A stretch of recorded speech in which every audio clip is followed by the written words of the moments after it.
Olá, boa tarde. Estou aqui compartilhando a nossa live, aguardando as pessoas chegarem. Carlos, boa tarde, Carlos, tudo bem?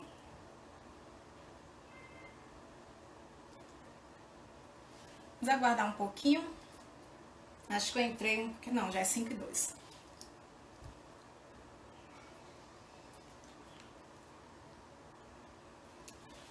Oi, boa tarde.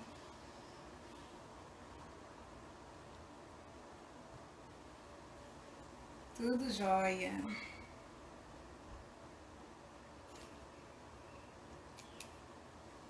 Hoje nós vamos ter um bate-papo com o Carlos. Vanessa, não é isso? Então, Vanessa, o Carlos, ele tem um currículo maravilhoso. Ele é psicopedagogo, musicoterapeuta. E ele vai falar um pouquinho sobre essa especialidade. E ele ainda tem muito mais coisa, hein? Que a gente vai conversar com o Carlos. Ele é especialista em autismo, em pessoas com deficiência, em dar suporte a aos familiares. Especialista em saúde mental também. Fica aqui com a gente, manda aviãozinho para todo mundo. Olá, Flávia, o pessoal da Suíça aqui, Carlos, nos prestigiando. Que bom, que carinho ter vocês aqui. Fiquem à vontade para nos fazer pergunta, né? Perguntar ao Carlos, tirar suas dúvidas e se deliciar um pouquinho desse maravilhoso profissional que é o Carlos, né?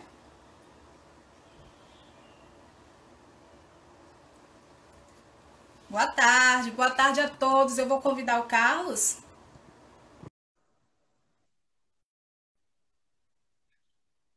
Então, boa tarde, pessoal. Enquanto o Carlos está aceitando o nosso convite, é com imenso prazer que eu recebo todos vocês aqui para a nossa quarta edição desse projeto maravilhoso realizado pelas alunas. Olá, Carlos. Olá, tudo bom? Tudo bem, meu querido? Tudo jóia. É com muito prazer que eu te recebo aqui, Carlos, nesse projeto maravilhoso realizado pelos alunos do campus avançado da UNEB de Lauro de Freitas, os alunos de pedagogia, com o apoio do nosso coordenador, nossa coordenadora Maria Helena, e os nossos professores, né, que estão sempre presentes aqui nas nossas lives. E hoje, pessoal, é com muita honra que faço a abertura dessa quarta edição. A coisa está tão boa que já estamos na quarta edição. E com o nosso convidado aqui, muitíssimo especial. Nunca tive o prazer, ainda não tive o privilégio de conhecer o Carlos pessoalmente, mas acompanho o trabalho dele aqui no Insta. E ele tem um currículo maravilhoso. Psicopedagogo, musicoterapeuta, especialista em educação exclusiva, especialista em autismo, especialista em saúde mental, especialista em educação musical e ensino das artes, psicanalista, né? E com foco com pessoas com deficiência e seus familiares. E nesse momento que estamos vivendo o distanciamento social, nós precisamos justamente de tudo isso, né? De ver como é que a música funciona e pode nos dar força, tanto para dar o suporte à família, como também para poder passarmos por este momento. E agora eu vou deixar que o Carlos fale um pouquinho para a gente sobre tudo isso. Vamos lá, Carlos. Olha só, em primeiro lugar, eu preciso dizer que é uma honra imensa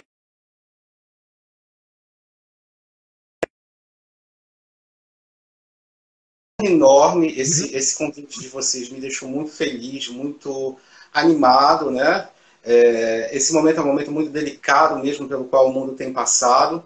E, bem, o fazer artístico e o fazer educacional e o fazer terapêutico, eles andam de mãos dadas, né? Existe um entrelaçamento entre esses fazeres que é muito, muito sensível, muito especial e muito interessante, né? Quando eu sei que eu estou conversando com um projeto de estudantes de pedagogia, eu fico muito feliz, muito animado, porque eu acho que quanto mais o olhar dos novos, dos futuros pedagogos se abrir para essa questão, para a questão da inclusão, para a questão da arte terapia, melhores ficarão os currículos, né?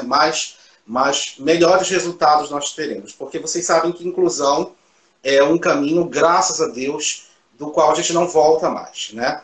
Então, eu tive uma carreira muito longa, eu tenho uma carreira de mais de 30 anos na arte. Eu passei muito tempo mais centrado especificamente no fazer artístico, né? Só que tem uma história muito boa aqui no Pará, enfim, realmente uma trajetória bacana. Só que chegou um momento em que eu comecei a me perguntar, bem, mas a arte serve para quê exatamente? Para gerar aplausos no final de uma apresentação? Eu estudar um instrumento, estudar um fazer artístico e no final de uma apresentação ganhar aplausos?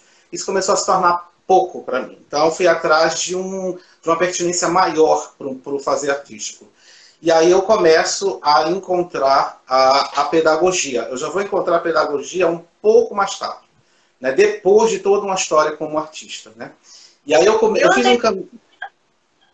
Andei pesquisando um pouquinho, vi alguns vídeos seus, e eu vi que você também é bacharel em Direito, né? Você tem uma crônica maravilhosa, que é Um Dia Desses Eu Ainda Vou Morrer de Dor. Hoje eu até compartilhei no grupo lá da faculdade, onde você fala o seu currículo, e isso dá uma emoçãozinha, a gente sente, né? Como é tão bom esse perfil no seu trabalho. E aí você se enveredou pela pedagogia e pela arte. Exato, exatamente. Eu me formei em Direito, só que eu brinco que eu fiz Direito, mas fiz errado. Porque eu nunca exerci o Direito, né? Não é errado porque é uma ciência maravilhosa, a ciência jurídica me baseia em muitas coisas na vida, mas eu nunca fui advogado de carreira, né? Então, e tive uma história na arte muito grande. E aí eu comecei, como eu estava te falando, a me perguntar assim, mas a arte precisa servir mais do que somente render aplausos para mim.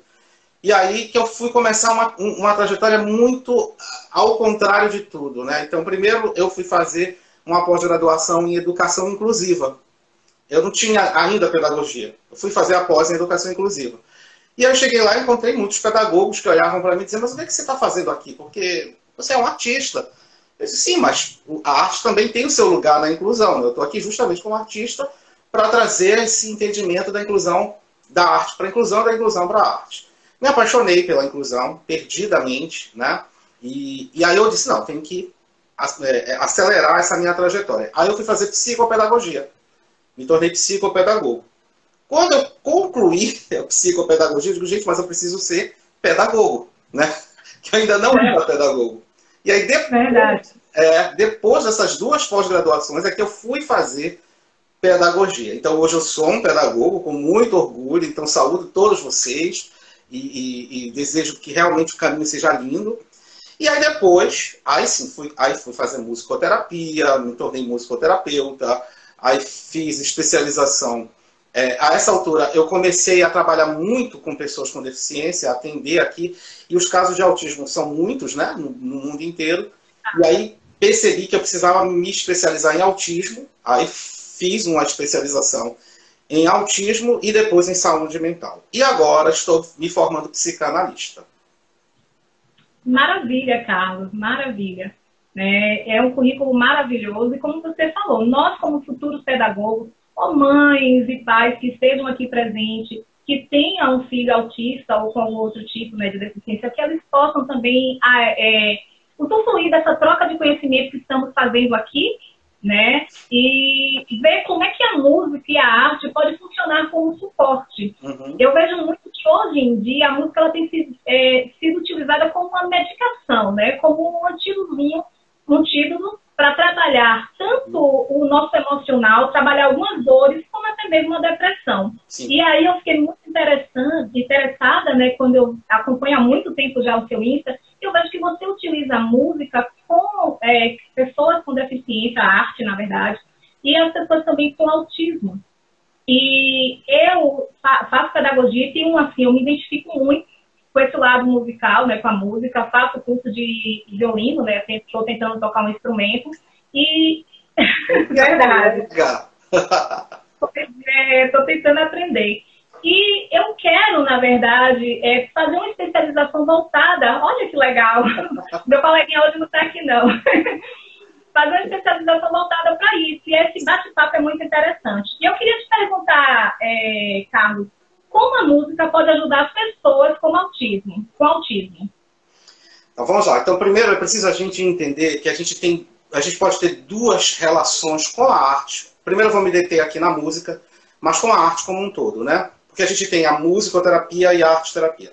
Então as duas relações que você pode ter é a relação de fruição, a relação de espectador, a relação com a arte de catarse apenas do ponto de vista do recebimento daquela música ou daquela arte para te causar uma boa sensação, um bem-estar. A outra relação é terapêutica, né? Então, quando a gente fala em musicoterapia, é preciso entender que a gente está falando de uma ciência, né? Não é um método, tá? Não é só uma técnica, é uma ciência, porque a gente tem hoje estudos no mundo inteiro, a gente tem todo um aporte científico em torno da musicoterapia. A música, ela tem um efeito sobre o ser humano muito forte. Primeiro que de todos os fazeres artísticos, a música, se você não é uma pessoa surda, é aquela que vai te invadir mesmo que você não queira.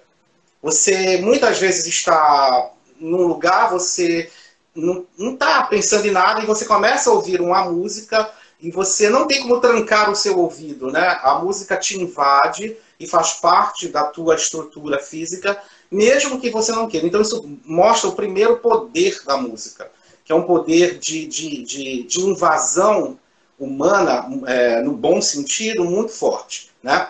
A outra coisa é que a música é a última memória que o cérebro vai degenerar. Por que eu estou dizendo isso? A gente tem o Alzheimer, por exemplo, né? No Alzheimer, o paciente com Alzheimer, ele vai esquecendo paulatinamente de tudo. Esquece dos filhos, esquece... A música, já sabe cientificamente que a música é a última coisa que uma pessoa com qualquer problema cerebral vai esquecer. Então, tudo isso mostra como a música é poderosa. Para além disso tudo, a gente sabe hoje em dia que a música influi organicamente na gente, né? Eu convido todo mundo que está aqui, se quiser, a assistir um vídeo no YouTube chamado Cymatics, que é sobre a ciência da cimática, que é a ciência que mostra que a música tem forma, o som tem forma. Como assim, Carlos, o som tem forma? Vamos lá. Você sabe que a luz é algo que a gente não... O prisma de luz, o facho de luz, a gente não vê, né? Ele em detalhes. A luz está em todos os ambientes. Mas se você pega um cristal e o feixe de luz atravessa o cristal, você vê que a luz tem cores, não é verdade? O prisma das cores. A mesma coisa hoje a gente sabe sobre o som. O som ele não pode ser visto, mas a gente sabe hoje que o som tem formato. Né? Tem experiências com ondas sonoras que mostram que o som tem formato. Uma forma simples de ver isso é pegar uma pedrinha e jogar num lago. Quando você joga no lago, né, faz aquelas ondas, aquilo é som, né? Então, se o som tem formato, quando ele bate no corpo humano, ele influi na estrutura molecular do corpo de maneiras diferentes. Então, quando eu descobri tudo isso, a música deixou de ser somente um fazer de entretenimento e de fruição. E eu passei a entendê-lo como um aporte terapêutico, né? Como é que isso tudo vai ajudar a pessoa com autismo? De várias formas, né? Você sabe que o autismo, a primeira questão do autismo, uma das primeiras questões, é comunicação. O autista ele tem uma dificuldade de se comunicar com o outro, né? O tripé que vai determinar a diagnose autista é dificuldade de comunicação, dificuldade de interação pessoal. Quando eu falo comunicação, estou falando de linguagem, tá? Dificuldade na linguagem, né? Dificuldade de interação pessoal e os comportamentos estereotipados. Esse é o tripé diagnóstico do autismo. Então, numa sessão de musicoterapia, para ajudar um autista, por exemplo, eu posso aplicar a técnica da regência musical. Como é que isso vai funcionar exatamente? Bem, eu tenho lá um paciente no espectro autista que não consegue se dirigir a mim, não consegue trocar comigo, que não consegue se comunicar com a minha pessoa. Então, o que é que eu vou fazer? No primeiro momento, eu vou botar ele num setting cheio de instrumentos, porque vale frisar, tá? Uma coisa importante. Na musicoterapia, a minha preocupação não é ensinar ninguém a tocar instrumento. Não me interessa que você saiba ou não tocar. Se você não souber, até melhor, né? Então, eu boto lá aquele paciente num setting com vários instrumentos e primeiro deixo ele explorar. Ele vai explorar, vai fazer, vai mostrar o que ele se interessa, né? A partir de um determinado momento, eu vou começar uma técnica com ele. Então, vamos lá. Ele pegou, por exemplo, não sei, ele pegou uma estrutura qualquer, ele pegou aqui o violão, né? Mas no lugar de tocar, ele começou a bater no violão. Eu acolho isso. Isso para mim é interessante. E eu vou anotando, vendo o que é que ele faz com cada um dos instrumentos. A partir de determinado momento, eu vou trabalhar para que ele comece a me reger. Como assim? Ele bateu no violão, eu vou lá e vou começar a bater no violão também. Ele bateu num tamborzinho, eu vou lá e começo a bater no tamborzinho também. Quando ele perceber que eu estou fazendo o que ele faz e me der sinais disso, começamos a quebrar a dificuldade de comunicação do autista, percebe? Porque ele começou a perceber que está fazendo alguma coisa que influi em mim, não é? Então, aí ele vai começar a me testar, ele vai começar a me reger. Aí ele vai começar a ver se faz isso e se eu faço também. Então, eu já estou me comunicando com ele. Eu estou tocando um instrumento? Não, não estou tocando, mas eu estou usando o princípio musical para isso. O novo momento será quando eu começar a tentar regê-lo. Então, a partir de determinado momento, eu vou começar a fazer para que ele faça também. E quando isso se torna eficaz, a gente teve um avanço comunicacional enorme com essa pessoa com autismo, que vai ajudar ele, inclusive, a entender quando um professor, numa sala de aula, der um comando pedagógico para ele. Que quando ele der esse comando, ele vai entender que aquele ser está fazendo algo para mim, que eu tenho que devolver algo para ele, né? Então, esse é um dos exemplos de como a musicoterapia pode ser usada na relação autista. Agora, pode falar. Que bom, Carlos. Tudo isso, ver que a música ela serve como meio, né, para fazer uma ligação entre o professor, entre o musicoterapeuta e a criança autista, né? Que a gente fica nessa preocupação. Geralmente eles não gostam muito de barulho, mas isso aí, a gente, com o tempo que vamos estudando, pesquisando, vamos ver que cada autista tem uma característica específica e que isso não se aplica a todos, né? Deixa eu falar aqui, quem está fazendo pergunta, pode falar, por favor. Só rapidinho, porque você tocou num assunto importante. Mas e se ele tem hipersensibilidade sonora? Então, é importante que antes de começar qualquer trabalho musicoterapêutico com o autista, eu faça uma coisa chamada testificação sonora. O que é isso? Eu como musicoterapeuta, tenho minha caixa de sons. E eu vou fazer uma série de sons com ele para ver os que incomodam e os que não incomodam. Aqueles que incomodarem são retirados da terapêutica e eu só vou apostar naqueles que ele aceita. Ah, ótimo. A nossa coordenadora, Maria Helena, está dando uma boa tarde a todos. Temos aqui o Luciano, a Melos Instalações, que trabalha com ar-condicionado aqui, dando esse apoio a essa live. Gente, manda bastante aviãozinho, convida os amigos, vem assistir, que aqui é muito produtiva essa troca de conhecimento. E a Flávia, a minha irmãzinha lá da Suíça, ela está falando aqui com o senhor assim, ó. Sou mãe de 2 crianças autistas, né, de TEA, um leve, de 9 anos, um moderado, de 7. Meu filho que tem TEA leve faz trompete há 2 anos. E o moderado, estamos em dúvida em qual poderia ser o instrumento que interessasse a ele, né? O que interessaria a ele. Tá.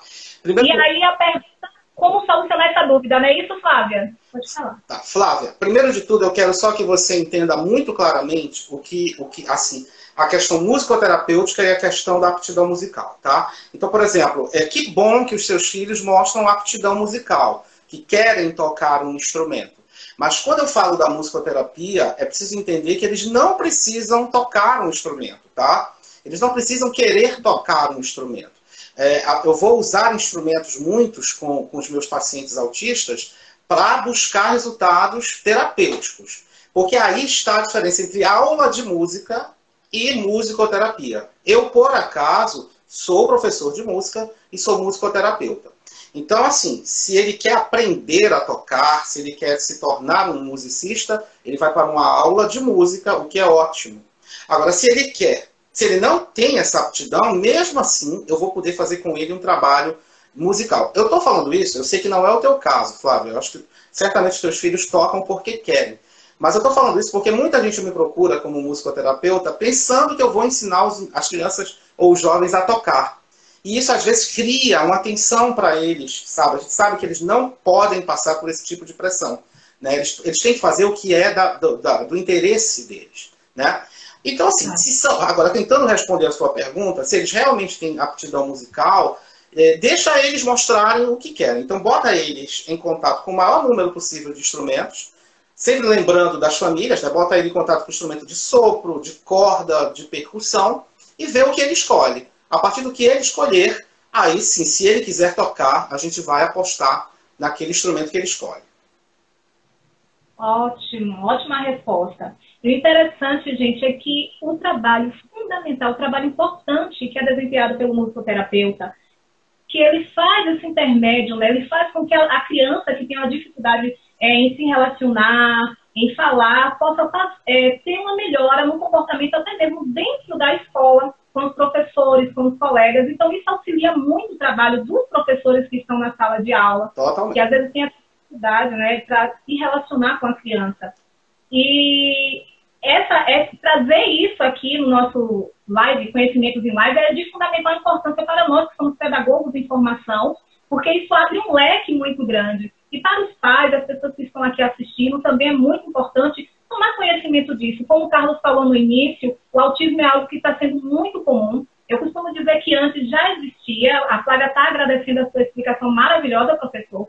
O Ribeiro também disse que você fala assim de uma forma maravilhosa, que ele está conseguindo pegar muita coisa, tá? Então, assim, abrir esse leque para nós e vermos que existe mais possibilidade de irmos além, né, na formação de pedagogia, quando temos interesse realmente de trabalhar na educação inclusiva e de ajudar, de auxiliar as pessoas nesse desenvolvimento. É interessante notar que o Carlos ele não trabalha só com crianças, ele trabalha também com adultos e com os familiares, né? Ele presta esse auxílio aos familiares. Exatamente. E a gente fica com aqui que o Carlos vai tocar também, cantar pra gente. Tem música hoje à tarde. Façam suas perguntas e compartilhem a live. Vai lá, Carlos. Inclusive, assim, por isso, inclusive, que eu fui fazer psicanálise, né? Eu fui me tornar psicanalista, porque eu comecei a perceber vários campos nesse universo complexo da relação com a pessoa com deficiência. A gente tem, eu vejo basicamente 3 campos, né? Tem, evidentemente, o campo do aluno, da criança, do jovem na escola com deficiência. Tem o campo do familiar, que precisa de um apoio, precisa de um suporte, precisa de uma capacitação. E tem o campo do professor, que está ainda muito perdido, muito angustiado. Eu sempre falo, bem antes da pandemia, né, que agora a gente não sabe como vai ficar, mas antes da pandemia eu ministrava cursos pelo Brasil todo. Você devia acompanhar que eu estava sempre em alguma cidade do Brasil. E eu sempre chego nos meus cursos com os professores dizendo, a primeira coisa, eu entendo o seu medo. O seu medo é legítimo. Não tem por que você ter medo do seu medo. Ter medo de dar aula para uma criança com deficiência é uma coisa compreensível, porque muitas vezes está ligado ao senso de responsabilidade. Né? Muita responsabilidade. No entanto, não transforme o seu medo para além do que ele deve ser. Porque circunstâncias, eu gosto muito de tomar cuidado com as palavras. Eu não acho que a gente tenha dificuldade para lidar com aluno com deficiência. A gente tem questões específicas. E essas questões específicas que envolvem os alunos com deficiência, elas existem em relação a outras questões. Então, eu tenho um aluno com, sei lá, porque a gente tem que diferenciar, tá, gente? Deficiência, transtorno, distúrbio, são coisas diferentes. Então, por exemplo, o TDAH, que eu sou também especialista, não é uma deficiência, ele é um transtorno que sempre existiu no mundo escolar e a gente aprendeu, como pedagogo, a se portar com ela. Então, não se tranque, não exercite o que eu chamo de inclusofobia. Eu vejo muito professor com inclusofobia. Não, eu não quero, eu não sei, eu não vou lidar com aluno com deficiência. Isso é um erro profissional. Eu preciso dizer para você que está se formando em pedagogia que o trabalho na inclusão é o que hoje separa o joio do trigo. O profissional da pedagogia que não souber se qualificar para trabalhar com a inclusão vai ficar pelo caminho. Porque não há mais como voltar. A realidade do aluno com deficiência nas escolas é um fato. Graças a Deus. Então, não se torne um inclusofóbico, né? Se abra para essa possibilidade. A primeira coisa é admitir que está com medo. Né? Eu, quando comecei a trabalhar com inclusão, por exemplo, só para contar rapidamente para vocês, eu criei aqui em Belém o primeiro grupo de teatro inclusivo da região norte. Nem sabia que era isso, mas era. O projeto Cena Especial. E quando eu criei esse projeto, eu não tinha parâmetro nenhum, eu não tinha nenhuma informação que me ajudasse. Então, eu me lembro que no primeiro dia, eu tinha uma turma com um aluno com autismo, 2 com síndrome de Down, um aluno cega, um aluno surdo e outros tantos sem deficiência aparente. Eu olhei e disse, o que é que eu vou fazer? Que medo eu senti? Mas eu não me detive no meu medo. Eu usei meu medo justamente como catapulta para que eu fosse em frente e resolvesse. Ah, que bom, Carlos. E é bom falar isso, né? Às vezes, até devido ao medo, né, de sermos tão cautelosos, utilizamos palavras que talvez não convenham, né, para se dirigir a crianças ou a adultos, né, com deficiência. Né? E, de fato, como você falou, você ficou com essas crianças e viu o desafio de utilizar métodos adequados e, com certeza, para cada criança um específico, de acordo com as suas necessidades, com as suas dificuldades. Né? Isso para criança com e sem deficiência. Para cada aluno nosso, existe um olhar específico. Entendeu? Então, é isso que a gente tem que entender. Não é porque ele tem deficiência. Cada aluno, cada ser humano, o que é a... Tem a sua necessidade especial, eu costumo dizer, né? Exatamente. Sobre isso, se você me permitir, nas minhas palestras, eu trato rapidamente, eu vou falar, se você me permitir, de uma questão que é a ética verbal, né? Que você falou aqui, a gente tem medo de usar algumas palavras. Se você me permitir, eu vou rapidamente explicar sobre isso. Tem termos que a gente não usa mais, mas não é mimimi. Né? Embora eu seja músico e adore a nota Mi, acho o acorde de Mi lindo, 3 notas Mi são lindas, então mimimi para mim não é problema. Mas não é mimimi, é realmente ciência. Então, por exemplo, a gente não usa mais termos como deficiente. Por que não é deficiente? Porque deficiente, quando eu digo que alguém é deficiente, eu estou pegando uma característica dela, que é a deficiência, e totalizando a pessoa a partir de um detalhe sobre a sua vida. Ele não é um deficiente, ele tem uma deficiência. Isso parece bobagem, mas tem toda uma diferença. Não é portador de necessidade especial, gente. Embora você vá encontrar isso até em edital de concurso público hoje em dia. Por quê? Porque a deficiência não é portátil. A deficiência não é um plano de celular. Né? Portátil são esses óculos que eu tiro e deixo aqui. Mas a cegueira não é portátil. Eu não tiro a cegueira e deixo ela aqui em cima da mesa. Né? Então não é portador, e necessidades especiais todos os seres humanos têm, não é? Então, é pessoa com deficiência. A partir de 2007, a Convenção da Pessoa com Deficiência da ONU nos convida a usar esse termo, tá? E tem um outro que é bem polêmico, que as próprias pessoas desse segmento usam, acho que eu vim a pensar melhor, que é cadeirante.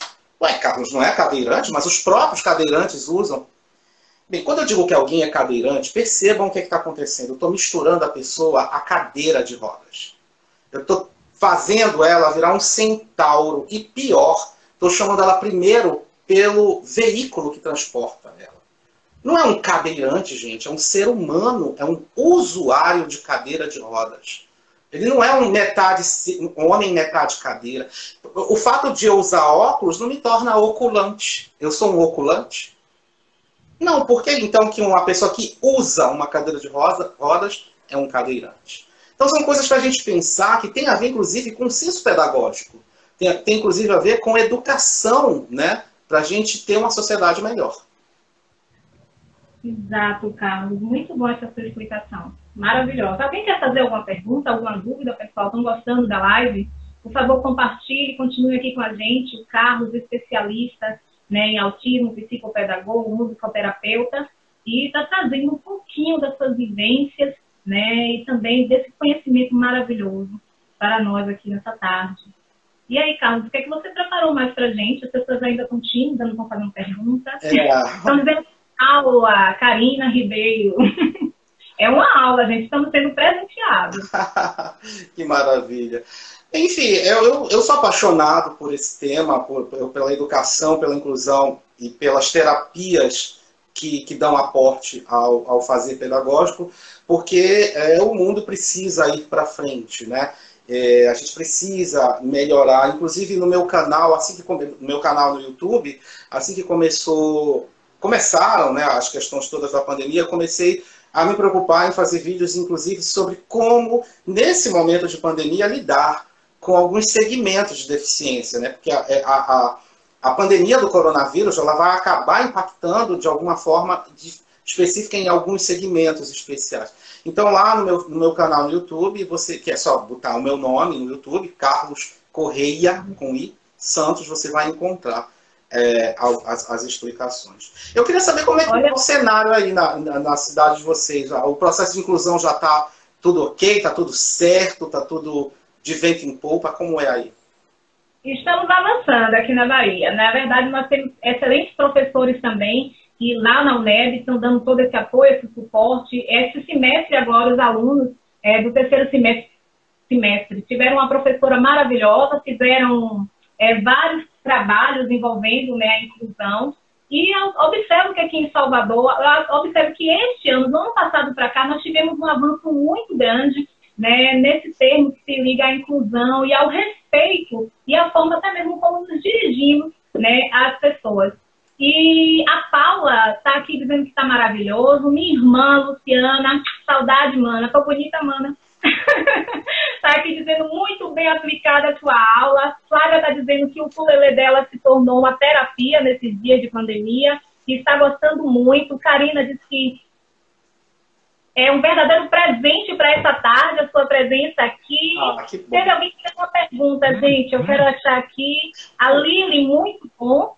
Sim, por favor. Eu tenho uma secretária, que é minha mãe, que ela está vendo lá na outra, quando ela me trouxe aqui uma pergunta que apareceu aí, eu acabei não vendo. E eu não sei se você viu. Ai. Alguém perguntou assim, é errado chamar criança especial, né?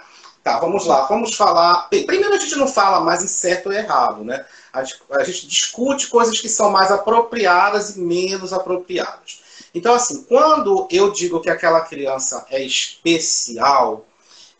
o que eu quero dizer com isso? Porque o que a gente precisa ter cuidado na inclusão? É com o desequilíbrio trazido pela sensação de benfeitoria. Eu vou explicar isso de uma maneira melhor. Então, por exemplo, eu sou um professor, eu sou pai de uma pessoa com deficiência, e aí eu sou, né, por exemplo, quando eu entrei na inclusão, todo mundo dizia, mas o Carlos aparentemente não tem deficiência, por que ele está lá se doando a essa causa?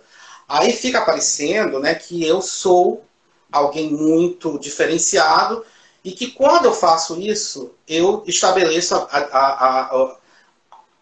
o desequilíbrio da sensação de benfeitoria. Se eu sou uma pessoa dedicada à inclusão, eu estou querendo dizer então que a pessoa com deficiência é menos do que eu. Dá para entender?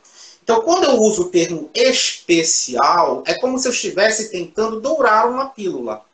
A gente precisa desromantizar a inclusão. Como assim?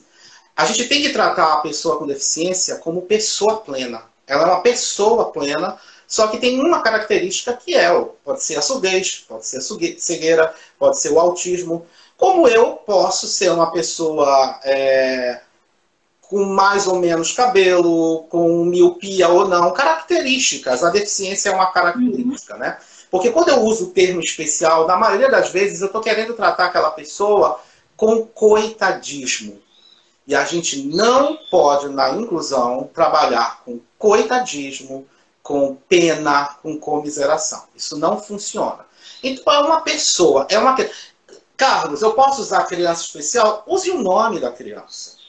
É o Paulo, é o Pedro, é a Carla, é a Cristina, tá entendendo? Porque, assim, existem pessoas com deficiência legais e pessoas chatas. Existem pessoas com deficiência super bacana e super enjoadas. Entendeu? São pessoas. Dá para entender o que eu quero dizer? Quanto mais a gente usa caminho para enfeitar essa relação, mais a gente trata com coitadismo. Isso é um erro enorme. Inclusive, aí é o momento de falar com você, professor, que pensa assim, tem uma dúvida muito, muito grande. no universo da pedagogia, que é, ai, mas eu devo ser, cobrar resultado dos meus alunos com deficiência, eu devo ser mais coercitiva, em algum momento eu preciso ser firme. Você precisa ser professor. O professor é assim por natureza. O rigor, muitas vezes, é para o bem do aluno. Claro que eu não estou falando aqui que a gente vai tratar mal ninguém, nem com, nem sem deficiência. Mas não ter esse medo de, ai não, é um biscuit, eu vou quebrar. Isso faz mal para eles, sabia? Eles não gostam. As pessoas com síndrome de Down detestam ser infantilizadas, detestam ser tratadas como menores, como menos, como especiais. Elas são seres humanos, entendeu? Então é preciso pensar nisso. Isso, Carlos. E esse termo, quando a gente fala especiais, é até mesmo uma negação. Vários familiares estão negando, né, o fato. E foi a @casinha da Joca que fez essa pergunta. Obrigada, Joca, por participar. Segue ela lá também, pessoal. Muito boa essa pergunta. E a sua secretária, estão dizendo aqui que ela está de parabéns. Um beijo, manhinha. Manhinha do Carlos. Pernambucana, minha manhinha mesmo. Minha manhinha era pernambucana. Infelizmente eu não tenho mais minha manhinha, mas o sangue pernambucano está aqui na veia. Um abraço, manhinha. E aí, só completando uma dúvida que muita gente tem, eu posso reter um aluno com deficiência? Gente, já na LDB já existe essa prerrogativa. É claro que aí, para você fazer essa avaliação que acabe resultando numa retenção, é preciso fazer uma coisa ainda mais importante, que é a adaptação curricular. É óbvio que você vai ter que fazer adaptações curriculares. Então, por exemplo, um aluno, e isso é muito polêmico, tá? Muito polêmico, mas quem é mãe, sabe, pai, do desespero que o excesso, por exemplo, de disciplinas no ensino médio, por exemplo, vão causar para alunos com autismo, com TDAH, né? Porque no caso do TDAH existe uma questão de ansiedade muito presente, então o excesso de conteúdo é muito, muito sério. Então, por exemplo, assim, um aluno surdo, por que eu tenho que ensinar espanhol para um aluno surdo? Se vocês não sabem, a língua primeira do surdo brasileiro é a Libras, não é o português. Vocês sabem disso? É a Libras, pela lei, a primeira língua oficial do povo surdo brasileiro é a Libras, depois o português. E eu ainda imponho para eles o espanhol, o inglês. Se eles querem, beleza. Mas para que essa pressão curricular? Então, assim, eu faço a adaptação curricular, tá? Dentro de todos os parâmetros que existem.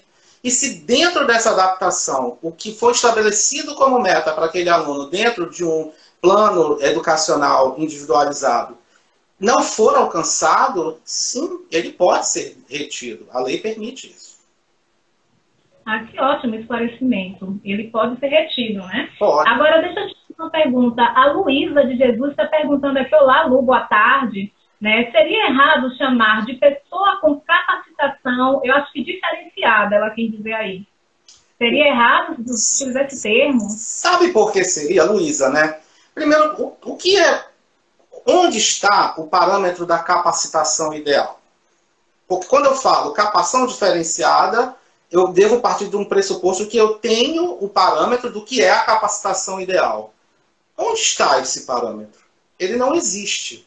Não existe uma linha que diga aqui tem uma capacitação ideal, aqui não tem. Para nenhum ser humano. Então, eu não concordo muito com esse termo pessoa com capacitação diferenciada, com capacidade, capacitação diferenciada. Não, não concordo. Eu acho que cada ser humano tem a sua forma tem a sua capacidade. O que vai acontecer, aí agora eu vou ser um pouco científico. No caso do autismo, no caso da síndrome de Down, a gente tem deficiências cognitivas, tá? Aí eu preciso falar de cognição. O que é cognição, gente? Por que essas deficiências estão no rol da deficiência cognitiva? Vamos lá. A gente tem três segmentos de deficiência, tá? Deficiência física, né? Deficiência sensorial. Deficiência sensorial é aquela que impacta sobre o sentido. Então, visão, audição.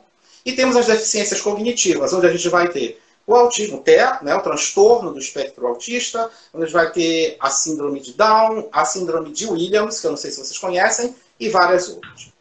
Cognição, capacidade de aquisição de conhecimento. As pessoas nessa faixa de deficiência, elas têm fragilidade em duas funções executivas, atenção e memória. Então, por essa questão, por ter uma fragilidade na atenção e na memória, eles vão ter deficiência cognitiva, que é a dificuldade, a fragilidade de aquisição de conhecimento. Então, a gente tem que atuar nesse sentido. Então, todo o trabalho pedagógico para alunos com deficiência cognitiva tem que reforçar a atenção e memória. Né? Quem entrar no meu canal, no YouTube, vai ver vários exercícios do que eu chamo de jogos de aquecimento cognitivo. São jogos que professores podem fazer antes de iniciar a aula para ativar, aquecer, potencializar atenção e memória em pessoas com autismo, com síndrome de Down e assim por diante. Ótimo. A Ana está aqui falando que lembrou muito da série Atypical e recomenda, né? Nós temos várias séries hoje que tratam um pouquinho do autismo, né? Isso. Tem uma Ilha da Coca, se eu não me engano, tem o Good Doctor. Isso. Isso. E ela está falando assim, gente, por que só tratamos de educação inclusiva e universal em uma única disciplina no curso de pedagogia? Precisaríamos de mais, porque é riquíssimo isso. Então vamos partir para a especialização, que nem o Carlos, não é isso? E, Carlos, a Luciana está dizendo que excelente explicação, porque eles são completamente capazes de produzir e se desenvolver quando bem acompanhados, orientados. Lembrando que eles não são incapazes, mas apenas têm o seu tempo próprio. De fato, todos nós temos o nosso tempo, né, e devemos ter o respeito pelo tempo da criança e pelo tempo de todas as pessoas, enfim. Com certeza. Carlos, nós temos 20 minutos, né? Eu estou só para lembrar o tempo, porque o papo está muito gostoso, eu faria 2, 3 horas de live. E um adendo rapidinho. Isso serve, quando eu falei de cognição, eu falei para vocês não confundirem cognição com intelecto, tá? Então essas pessoas, elas não têm, a deficiência intelectual é uma outra coisa. Uma pessoa com síndrome de Down e autismo, ela não tem comprometimento necessariamente no intelecto. Ela pode ter uma comorbidade. O que é comorbidade, Carlos? É quando eu tenho outra coisa ou outra deficiência associada. Mas o intelecto delas, em essência, é preservado. A prova disso é que quem trabalha com pessoas com síndrome de Down, com autismo, com qualquer síndrome, sabe como eles são inteligentes. Eles são inteligentíssimos, são super habilidosos. Eles só têm fragilidade atencional e memorial. Exato, exato. Carlos, nós temos 20 minutos aí de live. Você preparou alguma coisa? Alguém tem mais alguma pergunta para fazer aqui para o Carlos? Fiquem à vontade, pessoal. Continue compartilhando a live. Enquanto o pessoal está se preparando, eu vou tocar rapidinho uma coisinha aqui ao violino, que eu preparei nesse momento, né, de Dia dos Namorados ainda, de amor e tudo mais. Só a diferença que o meu espaço é reduzido aqui, se eu bater, perdoem, tá? Ok.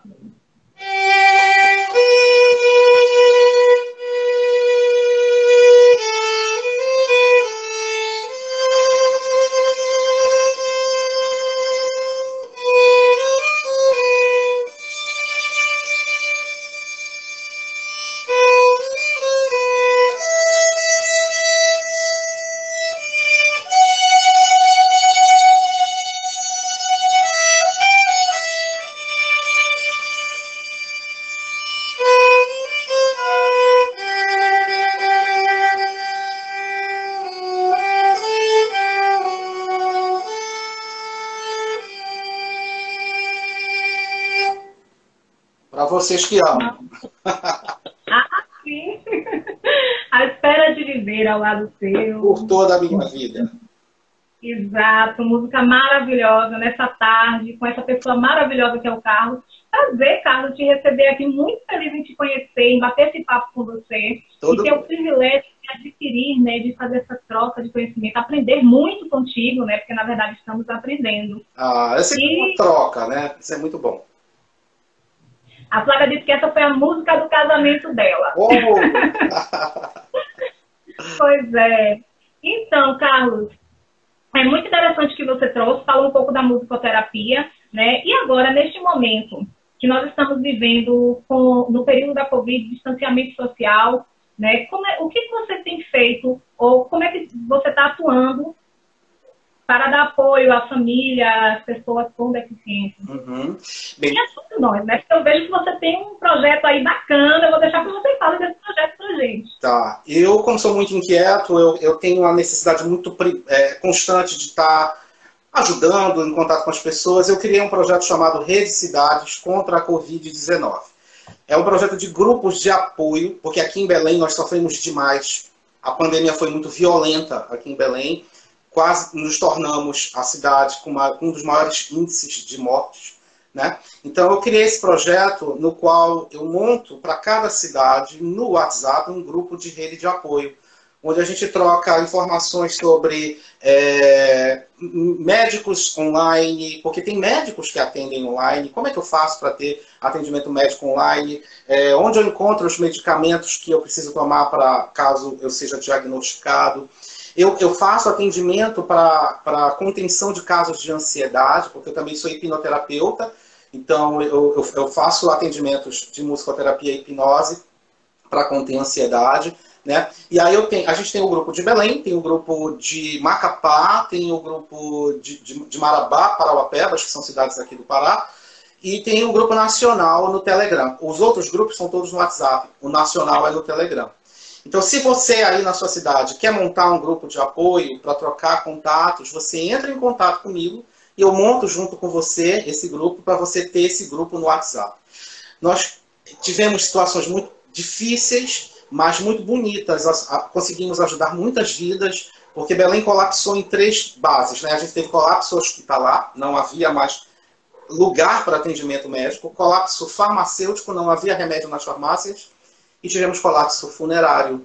As pessoas estavam morrendo em casa, não tinham como ser tiradas de casa. Então, graças a Deus, a gente estabilizou, mas o grupo foi uma ferramenta muito importante, né? Então, esse é o meu trabalho no momento, né? E aí, claro, eu ajudo as mães. Eu também estou prestando atendimento online, tá, gente? Então, agora, eu não achava que era possível, mas a pandemia me trouxe esse ensinamento. Você quer fazer uma sessão de musicoterapia? Me contrata, a gente faz isso online, né? Eu posso te ajudar como musicoterapeuta ou como psicopedagogo, enfim. A você, seu filho com deficiência, estou realizando trabalhos online. Maravilha, né? Calvida, Rael Vida, né? Ele disse que vem acompanhando o seu trabalho há muito tempo, que é fantástico, né? Acompanha o seu trabalho. E é muito interessante isso aí, esse projeto que você tem, Carlos. Eu fiquei conhecendo, como eu te acompanho no Insta, né, sigo você. E eu achei muito interessante, é um projeto de apoio. É uma coisa que você pode fazer um grupo para a comunidade que você mora, ou para toda a cidade, né, que você mora, ou pode fazer um grupo até mesmo para a família. Né? Tem pessoas que têm família muito grande, principalmente aqui na nossa cidade, as famílias grandes, onde você possa ajudar, ver a necessidade específica de cada um que está precisando. Porque nós, infelizmente, vivemos uma guerra contra um inimigo invisível, que é o Covid-19. Muitas pessoas não acreditam que ele está aí, mas a gente sabe que sim. Pois assim como a gente não vê o vento, a gente só sente o Covid e a gente vai sentir quando enfrentamos ele na pele. Né? Infelizmente, aqui na minha família, o meu esposo, ele foi contaminado pelo Covid, se recuperou, ele era da área de risco, né, porque ele é hipertenso, diabético. Então, eu enfrentei dias difíceis com meu filho pequeno, de 5 anos, e nós conseguimos vencer isso, né, graças ao nosso querido Deus. E também a todas as ajudas que tivemos online, porque eu evitei sair, né, para não contaminar outras pessoas e não correr o risco de piorar a situação. Exato. Então, tivemos todo o suporte online de médicos, fisioterapeutas, para desenvolvermos trabalhos dentro de casa. Então, é muito importante esse projeto que o Carlos tem, de dar esse apoio ao Covid. Então, se você tem interesse, segue o Carlos no Instagram dele, Carlos Correia. Acompanha, pede a orientação dele. Participa desse projeto. Vamos, meninas aí da faculdade, a Ana é muito engajada em vários projetos. Vamos criar esse projeto até mesmo para os alunos. A UNEB, ela já tem um projeto, né, já está dando suporte aos alunos da UNEB que estão passando por algum tipo também de dificuldade, fora toda essa que estamos enfrentando com o Covid. Sim. Mas esse projeto é maravilhoso. Fora todo o seu currículo, fora todo o seu trabalho, é muito maravilhoso. Estou muito feliz em estar aqui com você. Olha, é um presente para mim. Eu sou apaixonado por Salvador. Salvador é uma cidade que eu amo, sabe, que faz parte do melhor do meu bem-querer. Então, eu fiquei muito emocionado com o convite, estou muito encantado. Então, a partir desse momento, quem está seguindo, me tome como um parceiro, como um amigo, né? Me siga aí no Instagram, né, que é o @carloscorreia_santos, né, no YouTube também, no Facebook. E, bem, eu acredito que ser humano não é ser sobre o eu, é ser sobre nós. Somos nós. Quanto mais a gente faz elos, mais a gente vai para frente. Então, muito obrigado, estou muito honrado e muito feliz. Contem comigo quanto vocês quiserem. Quiser um dia eu consiga ir aí, dar um abraço em vocês, com isso tudo passando. Com certeza. Quem sabe, né, podemos fazer essa troca pessoalmente, aprender um pouco com você, ter esse privilégio de repente você fazer um curso, né, para oferecer para a gente esse curso aí. Mais um pouco de suas atividades e como nós lidarmos com... Enfim, aqui tem... Ai, deixa eu ver. Eu fico tentando ler as perguntinhas aqui, né, os recadinhos. E aí estão dizendo lindo papo. Karina, gratidão, já segue você. A Flávia começou a seguir agora, com certeza. E para nós aqui, que é um grande prazer, né? Para mim foi um privilégio maravilhoso. Eu fui convidada pelas meninas a participar das lives, estreiei a semana passada. E fiquei muito feliz, me senti uma emoção muito boa, essa sensação. Eu já venho participando de um projeto pessoal meu e participar desse projeto do Conhecimento em Lives também foi muito importante. E eu fiz o convite, eu digo, será que o Carlos vai aceitar? Porque eu vejo que você é uma pessoa que tem. E eu fiquei tão feliz, que eu digo, gratidão, Carlos, eu fiquei muito feliz quando você aceitou. Eu fiquei muito honrado. Eu espero que a gente possa se encontrar realmente, pessoalmente, e que a gente possa ter mais trocas, né? Por favor. A Lili está agradecendo. Por favor. E tome como amigo de vocês. Parabéns pelo projeto, lindo projeto. A sua condução é linda, brilhante. Você arrasa. Carlos, você é muito gentil. O nervoso aqui, ó. Mas... né?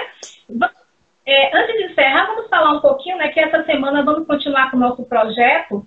Amanhã vamos ter aqui a presença de Monique, né, que é bacharel em saúde pela UFRB, graduada em medicina pela mesma faculdade. Ela vai falar de pandemias e vivências contemporâneas. Vidas negras importa? Esse é um tema que está sendo assim discutido internacionalmente, né, e nós temos que fazer parte aí essa representatividade e falar um pouco para que nós possamos tomar consciência do quão somos importantes e pararmos de negar, né? Negar a nossa existência e ter vergonha de nos impor para essa sociedade. Exato. Que, infelizmente, a gente vê que o amor das pessoas está diminuindo cada dia. Nós temos aí também, na quarta-feira, não é isso? Nova perspectiva e conjuntura de vida mediante o cenário de distanciamento social. Vai ser a Letícia Figueiredo, graduada em psicologia. Quinta-feira nós temos um momento musical com Rodrigo Metais, vai fazer aquele sonzinho pra gente, todos esses encontros às 5 horas. E sexta-feira vamos fechar com o professor Marco Aurélio, né, literatura e relações étnico-raciais. É um tema também muito bom, fica ligadinho com a gente e acompanha aqui o Instagram da UNEB, _, né, UNEB LF, e segue a gente, segue o Carlos, comenta, participe e divulga também esse projeto pra gente. Essa mãe é a dona Ira Correia, essa mãe, né? É a minha mãezinha. Yara Correia, o óculos. Ai, parabéns aos dois, a dona Yara. É um prazer conhecer a senhora. Muito obrigado pelo apoio, pelo carinho, por esse filho maravilhoso. Eu sei que ele começou a escrever gente com 11 anos de idade. Isso. Premiado, escritor premiado. É verdade. Precisamos de uma live para falar mais sobre o Carlos. Tá certo. Preparou mais alguma coisa pra gente, antes de encerrar? Vou tocar uma canção minha chamada Coração Alecrim, tá bom? Vamos lá. Não sei se vai dar para ouvir direitinho aí.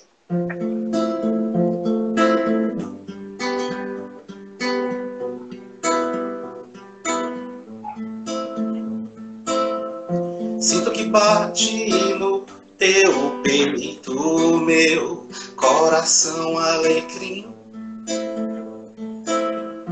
Feito de um jeito lento e calmo, teu bate dentro de mim. Dois corações, um só querer, querendo respirar. O ar de ser dois sendo um, sem nunca separar. Escondi nas asas da despedida um nome para o meu futuro. Voei toda a volta na partida e me parti todo, eu juro. É daquelas à distância, daquelas em que se voa feito não mais, mas o não mais é feito de ânsia, daquela que há a permanência demais. Demais pássaro passa meu coração, despido, despedaçado céu a voar. E escondido entre as penas da solidão, o nome para o meu futuro é amar.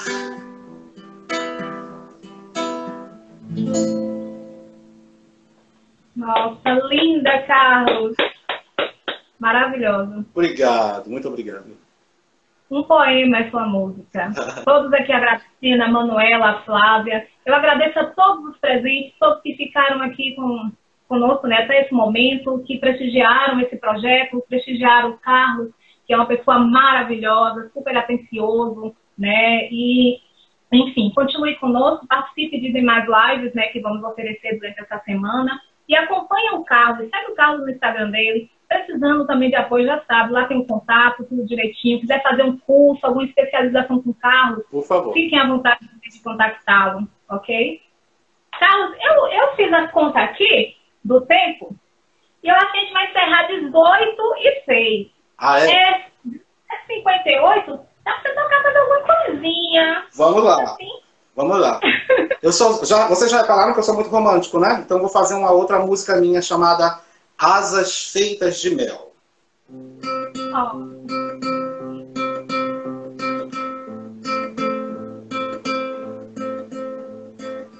Se eu quiser voar, será que podes me emprestar teu céu? Não tenho céu para dar, mas posso te ofertar o véu do meu bem-querer, que é já teu bem-querer. Se eu quiser sonhar, será que poderás me dar asas feitas de mel? Asas eu não posso dar, mas não vou te deixar ao léu, porque és meu bem-querer. Só tu és meu bem-querer. Então vamos voar para um tempo no qual não exista nenhum mal-querer. Vamos voar com o vento que enfrente o tormento de não se entender. Que o amor quebra gaiolas sem fim, porque ele faz ninho em você e em mim. Ea, ea, ei. Ea, ea, ei.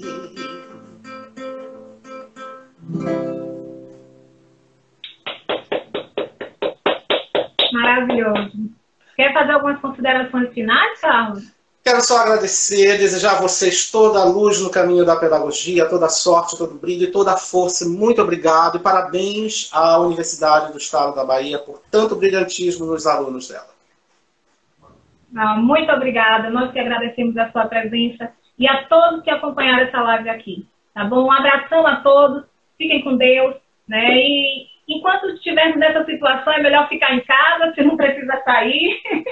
Usa máscara, se cuida, porque o nosso inimigo invisível existe realmente, né? E tem tirado muitas vidas. Acompanhamos a situação aí na sua cidade, no estado aí, e vimos que realmente foi algo muito sério. E isso estamos vivendo um pico, né? Demos uma estabilizada em números de pessoas que vieram a óbito, mas precisamos ter bastante atenção com isso. Cuidem de suas vidas, cuidem